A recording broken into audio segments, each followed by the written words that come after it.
Bonjour à vous, Philippe de l'Aiguisoire à Val-David. Je vous fais une petite vidéo sur les couteaux à pain.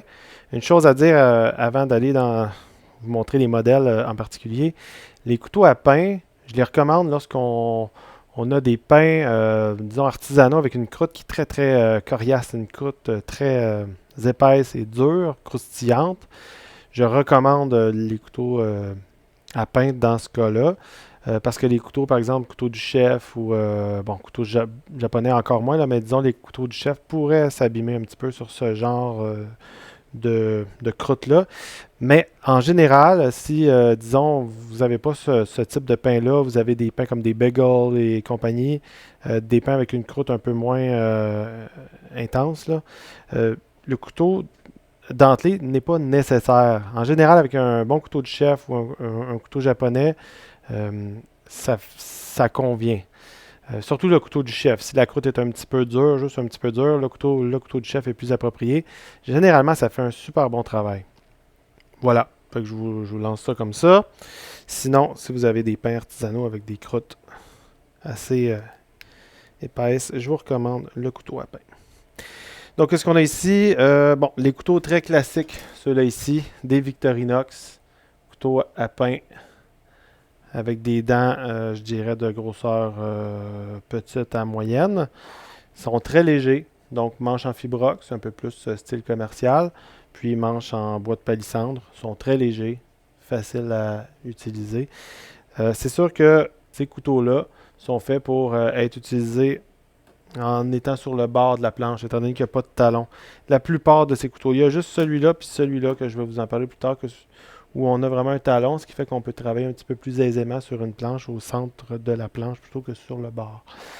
Bon, ça, c'est vraiment intéressant comme couteau, un classique. Il y a celui-là, le Growman, fait au Canada, qui est un peu pas mal inspiré du Victorinox, fait en Nouvelle-Écosse.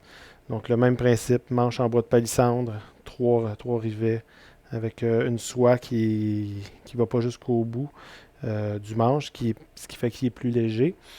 Les dents sont plus grandes. Donc je dirais que c'est la plus grosse différence, parce que sinon c'est pas mal le même couteau, là, c'est à peu près les mêmes aciers. Les dents sont plus grandes, donc c'est plus agressif un petit peu. Moi de mon côté, comme aiguiseur, je préfère des dents comme ça s'aiguise mieux. D'ailleurs, je les aiguise à la main, ces couteaux-là, une dent à la fois. Fait que plus il y a de dents, plus c'est long. Donc, je préfère ceux-là. Mais bon, ça, c'est pas votre critère à vous. C'est pas votre critère premier. Mais quand même, c'est plus agressif comme ça. Il y a celui-là ici qui est un couteau gaucher. Parce qu'il faut le dire, là, les couteaux à pain, ils sont asymétriques. Donc, il y a un aiguisage d'un côté avec un angle plus élevé qu'un couteau ordinaire. Puis de l'autre côté, c'est vraiment à plat. On est vraiment à plat ici. Donc, il est asymétrique. Il est aiguisé comme ça, mais à plat de l'autre bord. Ce qui fait que lorsqu'on coupe une tranche, le pain, la tranche, elle est poussée par là. Donc, ça, c'est un couteau droitier. Couteau gaucher, ben, ça peut être pratique justement, ça pousse le pain de l'autre bord. Celui-là en particulier, j'en ai quand même quelques-uns en arrière, ce qui fait que ça va être ça pour un petit bout. Mais en réalité, je vous le vends au même prix, pas mal au même prix que celui-là. Mais en réalité, je le vends presque au prix coûtant. C'est que je me suis trompé dans une commande. J'ai commandé la gamme, je pourrais dire la gamme pro un peu. Ben, peut-être pas pro, là, mais haut de gamme, disons. C'est la même lame, tout ça, là. C'est vraiment semblable, un petit peu plus épaisse par contre. Puis ici, ben, il y a beaucoup d'acier dans le manche, c'est plus lourd, il y a une mitre, tout ça, ce qui fait que il est plus robuste, mais il est plus lourd.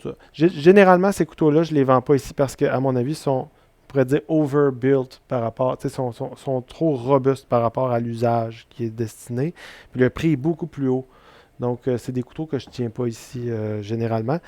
Mais fait que si vous êtes gaucher, ben, vous allez avoir accès à ce couteau-là. Celui-là, lui, je l'aime beaucoup. En fait,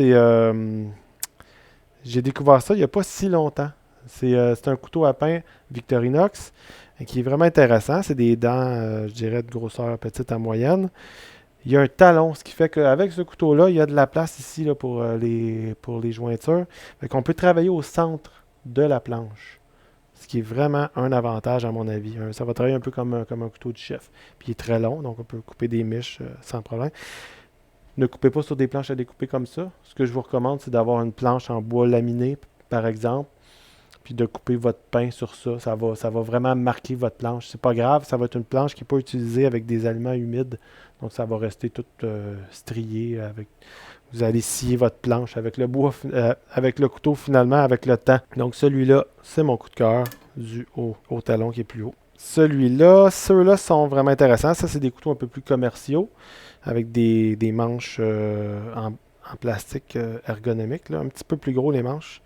D'ailleurs, ces manches-là ici, les manches Fibrox, sont un petit peu plus petits, un petit peu plus faciles à prendre pour les plus petites mains. Ceux-là sont un petit peu plus gros. J'aime bien la grosseur des dents de ces couteaux-là, sont très épais. C'est des couteaux vraiment robustes, là. C'est fait pour travailler fort là, dans une journée.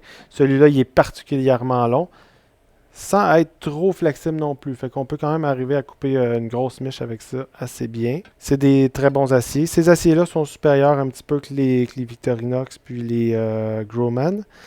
Un petit peu supérieurs. Un petit peu moins esthétique, là, évidemment. Ces manches-là, c'est fait pour ne pas les perdre ou si vous l'échappez dans une poubelle, vous allez les retrouver. Je dis toujours ça aux clients. Donc voilà, ça, on l'a tout juste dans le droitier. Hein. Il y a juste eux qui font... il y a juste Growman dont j'ai trouvé des couteaux gauchers. Malheureusement, je ne sais pas pourquoi. Pourtant, ce ne serait pas si compliqué. C'est juste l'aiguisage qui est de l'autre côté. Mais bon, bref. Puis il y a celui-là qui est très spécialisé, qui a un talon aussi. Donc lui aussi, on peut travailler au centre de la planche. À moins d'avoir vraiment des grosses mains, parce que le talon, il n'est pas si haut que ça, mais ça fonctionne. Sinon, on peut le tenir comme ça aussi. C'est un couteau spécialisé, je dirais plus pour des baguettes. Donc il est plus court. On prend une baguette sur une planche. Ça va super bien pour ça. Super couteau à baguette. Assez spécialisé. Fait que voilà pour les couteaux à pain. Les classiques. Celui-là qui est particulièrement avantageux avec le talon. Les Growman qui sont très bien avec les grandes dents peuvent être gauchers. Puis les outils un peu plus spécialisés professionnels. Voilà pour ça. Merci.